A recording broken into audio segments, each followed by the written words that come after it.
Gouvernement d'Union nationale, sommes-nous sur la bonne voie avec ces consultations qui ont débuté depuis le lundi dernier par les conseils spéciaux sur l'État en matière de sécurité? Consultation boudée par une bonne partie de l'opposition, notamment le PPRD, l'ancien président Joseph Kabila. Est-ce la meilleure de voie pour aboutir à une paix durable dans notre pays, surtout dans la partie orientale? Olivier Sambaye, bonjour et bienvenue. Bonjour, très cher Crispin Tchibinkoufwa. Merci de l'invitation. Je suis heureux de vous retrouver encore une fois après beaucoup de jours. Vous êtes coordinateur du cercle axiologique de Kinshasa et enseignant à l'université. À la recherche des solutions aujourd'hui, il y a plusieurs fronts qui sont ouverts. Vous avez la démarche de Pasteur, l'ECC Senko. Vous avez vu Tshisekedi et Kagame à Doha, au Qatar. Il y a l'EAC et la SADC aujourd'hui qui ont finalement bombé la liste. C'est 5 facilitateurs. Tout à fait. Et en interne, il y a cette recherche de cohésion à travers la formation du gouvernement d'Union nationale. Les consultations sont en cours. Est-ce qu'on y va en ordre dispersé? Exactement. Nous allons en ordre dispersé parce que nous allons nous demander pourquoi concertation pour aboutir à quoi? Je pense que les consultations, telles qu'elle a dit le chef de l'État, c'est pour aboutir à un gouvernement d'union nationale. Mais je reviens toujours sur ces concepts. Gouvernement d'union nationale, souvent et généralement, ça a été conçu pour quelle finalité? Il y a toujours une finalité lorsqu'on veut mettre en place le gouvernement d'union nationale. Et le gouvernement d'union nationale signifie que toutes les forces vives prennent part à ces gouvernements. Nous sommes dans un système, lorsque c'est un gouvernement d'union nationale, qui n'a rien à voir avec la Constitution, parce que le Premier ministre peut être issu de l'opposition.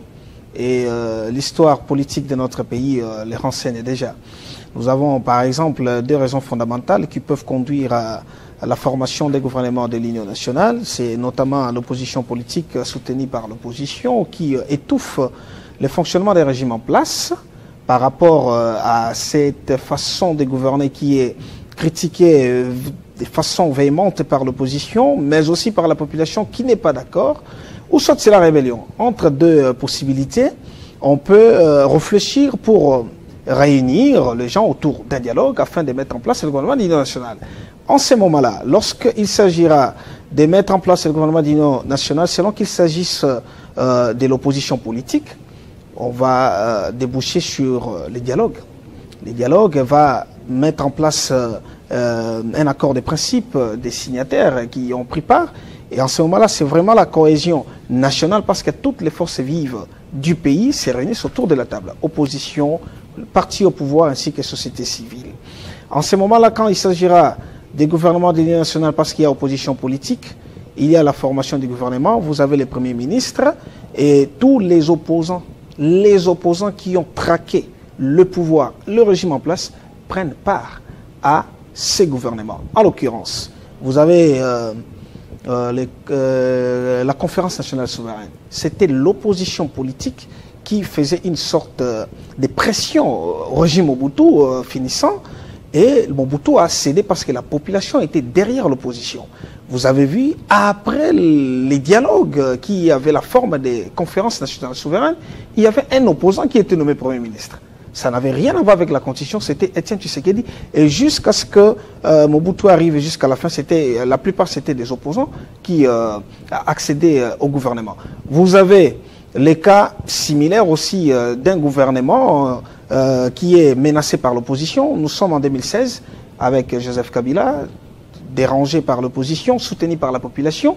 Nous avons l'accord de l'OIA qui a permis à ce que Badibanga Sami soit nommé Premier ministre. Vous avez l'accord de la Saint-Sylvestre qui a permis à ce que Bruno Tshibala soit nommé Premier ministre. Voilà, dans un cadre purement politique où le régime est menacé par l'opposition, soutenu par la population, où l'on peut déboucher à un gouvernement d'union nationale. Et le gouvernement là a pour la finalité la paix.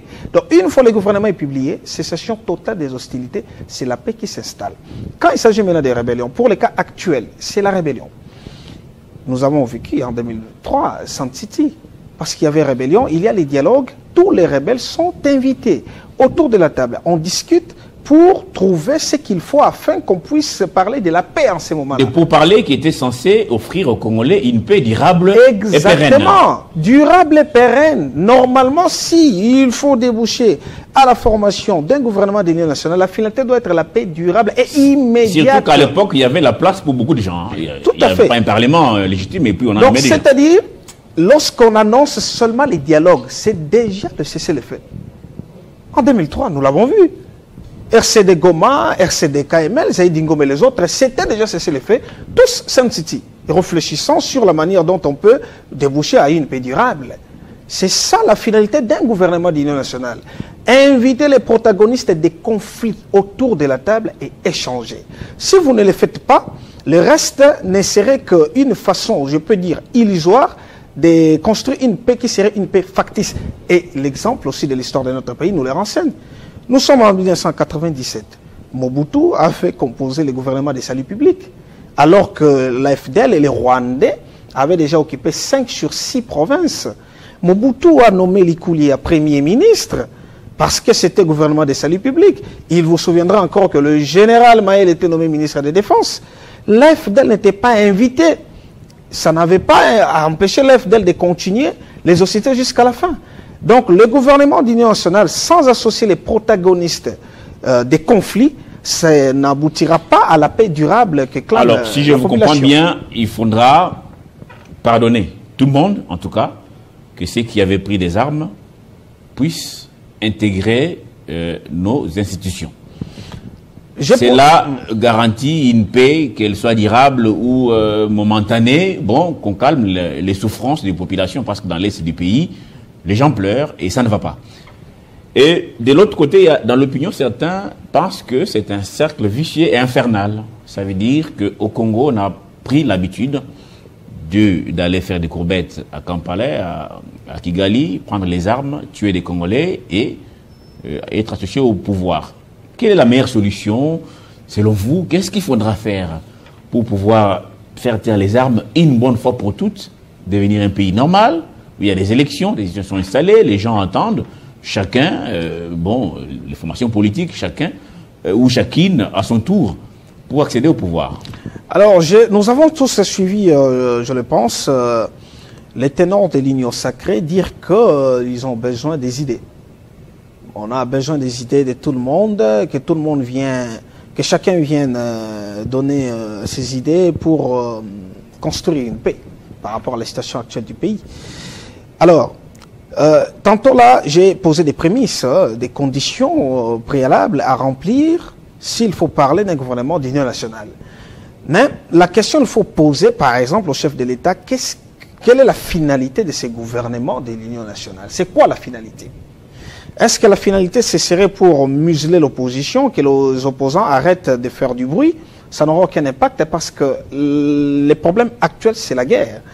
Est-ce que le problème serait la paix durable pour terminer la situation d'occupation des guerres injustes à l'est du pays?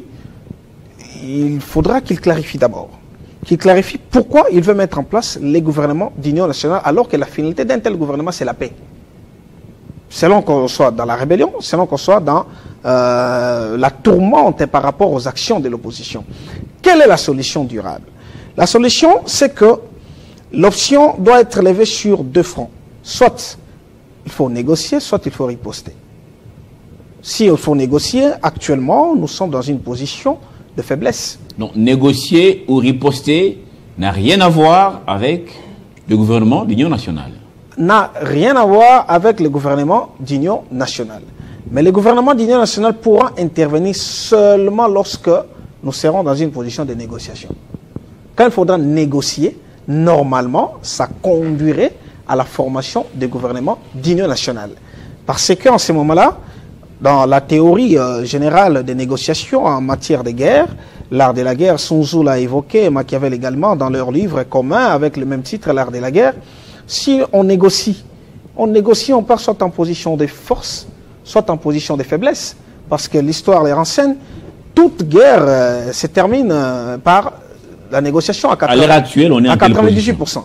À l'heure actuelle, mais c'est clair, c'est la position de faiblesse. Nous ne sommes pas en position de force. Goma est occupé, ça fera 2 mois, sous occupation. Kinshasa, le contrôle de Goma échappe totalement à 100% à Kinshasa. Bukavu, ça fera bientôt 1 mois. Nous sommes en position de faiblesse. Et les assaillants vont augmenter les enchères pour poser des conditions au régime en place, au gouvernement en place, afin de se retirer. Nous sommes en position de faiblesse. En ce moment-là, il faudrait faire un aveu de l'échec et accepter de se plier, négocier avec les rebelles et se soumettre à leurs desiderata. Parce que nous ne sommes pas en position de force. Nous n'avons pas de carte à main en interne. Je suis en train de parler d'abord en interne. Nous n'avons pas de carte à main. Je reviens sur ma question. Que faudra-t-il faire, vous qui êtes enseignant-chercheur, pour empêcher désormais d'autres Congolais à prendre les mêmes schémas? Ça veut dire, on part à Kampala, on part... parce que même si Kinshasa ne veut pas citer l'Ouganda comme pays agresseur, Kinshasa a ses raisons. Mais bon, beaucoup d'observateurs pensent que l'Ouganda et le Rwanda, c'est la même sauce. Tout à fait. Que faudra-t-il faire pour empêcher prochainement les Congolais à prendre les mêmes schémas pour ramener les pays à la case de départ? Parce que Sun City, comme vous l'avez évoqué, était censé résoudre la question une bonne fois pour toutes. Tout à fait. Alors, vous savez, la plus grande diplomatie qui puisse exister, c'est l'armée. C'est la sécurité, la défense. Un gouvernement mis en place, l'autorité politique a pour finalité d'offrir à la population la meilleure des vies possibles. Et ça ne peut être possible, s'il faut le dire ainsi, que si la défense est assurée. Le ministère de la Défense a pour rôle de protéger l'État contre toute attaque, toute offensive, quoi qu'il en soit, quelle que soit la manière dont elle peut se présenter, que les pays soient en même de se doter d'une dissuasion qu'il faut. C'est ça la meilleure des diplomaties.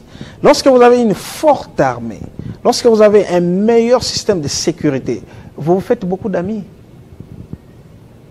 Certains viendront même pour flatter, mais ils vont se dire que vous êtes leurs amis.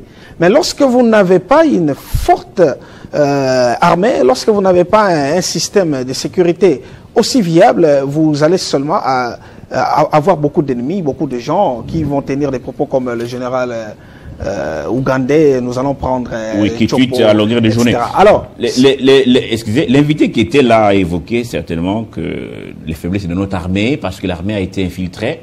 Ça n'a pas commencé aujourd'hui, c'est avec le mixage, les brassages, qu'aujourd'hui, selon lui, l'armée est infiltrée un peu à plusieurs échelons.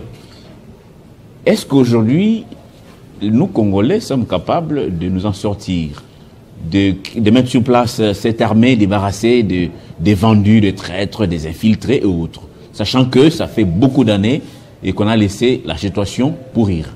Ok, je profite ici parce que c'est la raison même pour laquelle nous sommes là, proposer des solutions. Il faut, entre les deux, choisir une. La première solution est la suivante. Il faudrait négocier. Négocier avec les assaillants, les rebelles, parce que nous n'avons pas de carte à main. En ce moment-là, nous partirons certes en position de faiblesse. S'ils ne posent pas les conditions comme l'AFDEL avait fait pour Mobutu en 1997, qui ne jurait que sur son départ, là, ce serait un peu compliqué parce que le chef de l'État ne va pas l'accepter comme tel. Ce serait injuste. Ce ne serait pas normal. Comme la SENCO est aussi en train de dire qu'ils ne peuvent pas négocier, que le président de la République quitte le pouvoir parce qu'il a un mandat élu. Il ne s'est pas installé là. Il a été élu suivant les élections, les résultats des élections. S'il faut ne pas évoquer le départ du président de la République, il faudrait négocier avec eux, comprendre leur agenda. Parce que jusqu'alors, ils n'ont pas ébruité leur agenda. M23 et AFC. Ils sont en train de cacher leurs réelles revendications. Parce que nous ne savons pas réellement qu'est-ce qu'ils veulent. Mais ces revendications semblent être connues. Dans l'opinion, certains pensent que l'AFDEL, les RCD, le CNDP, et puis M23, c'est les mêmes caméléons, changent de couleur. Et derrière, il y a des pays que vous connaissez, qui ont des revendications que vous connaissez. Tout à fait. Alors, ce qu'il faut noter... Est-ce qu'on accepte ces revendications de ces pays ou on fait le malin? Alors, au nom de la paix, ce qui était fait en 2003 peut être aussi fait en 2025 au nom de la paix. Accepter de négocier et répondre à leurs desiderata, parce que c'est les dialogues, on discute. C'est comme si on était en train de marchander. Voilà, nous voulons ceci, discussion et puis compromis. C'est ça les dialogues. Et une fois compromis trouvé, c'est la paix qui s'installe. S'il faudra déboucher sur le brassage ou mixage, ça pourrait aussi, je dis bien, être le cas, mais cette fois-là avec une bonne stratégie. La stratégie serait laquelle? Faire ce qu'on n'avait pas fait en 2003, le recensement. Il faut recenser toute la population et recenser la population aussi de l'armée. La démographie de l'armée, nous n'en avons pas. Il faut identifier tout le monde. Charles Onana, vous savez, vous comprenez, il a fait un travail scientifique remarquable en identifiant les hauts militaires, les officiers supérieurs de notre armée qui n'étaient pas d'origine congolaise.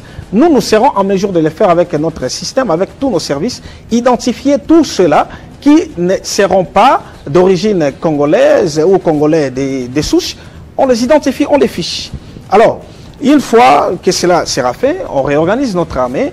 Au fur et à mesure que l'on avance, il y a des stratégies qui seront mises en place pour qu'il y ait la sécurité. Les cas échéants, pourquoi ne pas s'organiser pour créer peut-être une unité spécialement pour eux, contrôlée par les Congolais sous la gestion. Et au fur et à mesure qu'on avance, les sortir de l'armée calmement afin qu'on se sera doté d'une dissuasion. Deuxième solution, soit on ne part pas à la négociation, au dialogue, mais on fait ce que j'appelle le matraquage diplomatique. En quoi faisant? En recourant auprès des grandes puissances qui sont à même de nous venir en aide. Les grandes puissances, presque tous, ne sont pas en train de nous aider comme il se doit. Ils sont en train de publier des sanctions, mais qui n'ont pas d'effet immédiat sur terrain. En l'occurrence, l'Union européenne, qui a qualifié l'armée rwandaise d'une armée terroriste, mais jusqu'alors, on n'a rien vu comme action contre les terroristes. Alors, c'est aussi les mêmes erreurs qu'on peut commettre aujourd'hui, croire que les communiqués de la communauté internationale, qui n'existent pas, qui est vraiment fictif, serait une solution pour les Congolais. Alors qu'en 1997, Kofi Annan, le secrétaire général des Nations Unies, était en train de condamner la FDL, était en train de condamner les atrocités de l'armée rwandaise. Vous croyez qu'on est dans les mêmes chemins de l'hypocrisie de la communauté internationale. Il faudrait les matraquages médiatiques pour que la communauté internationale sorte de l'hypocrisie, mais que ce soit des actions concrètes. Exemple, comment la Belgique regretterait du fait qu'on renvoie les diplomates belges au Rwanda? Parce que nous avons lu les communiqués, les messages du ministre des Affaires étrangères dire que non, ils sont en train de regretter le fait que Rwanda ait pris cette disposition. Alors, ils sont en train de décider, mais jusqu'alors, nous n'avons pas vu des actions concrètes qui puissent mettre vraiment le Rwanda au mire. En l'instant aussi des États-Unis d'Amérique, les États-Unis, actuellement, sont les États-Unis qui ont des cartes en main concernant la situation de l'Est. Mais quelles sont les sanctions des États-Unis? Jusqu'alors, il y en a qui ont 2 sanctions contre James Kabarebe ainsi que le porte-parole du M23. Mais ça, quel impact sur cette situation de guerre?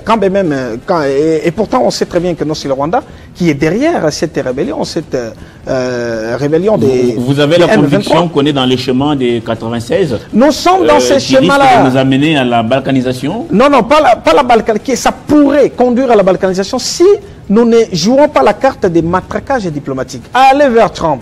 Parce que ce qui est fait avec l'Ukraine, par exemple, Trump accepte de compenser les 350 milliards à l'exploitation des sols ukrainiens. Quand les États-Unis exploitent les sols, ils y apportent quoi? Ils y apportent la paix.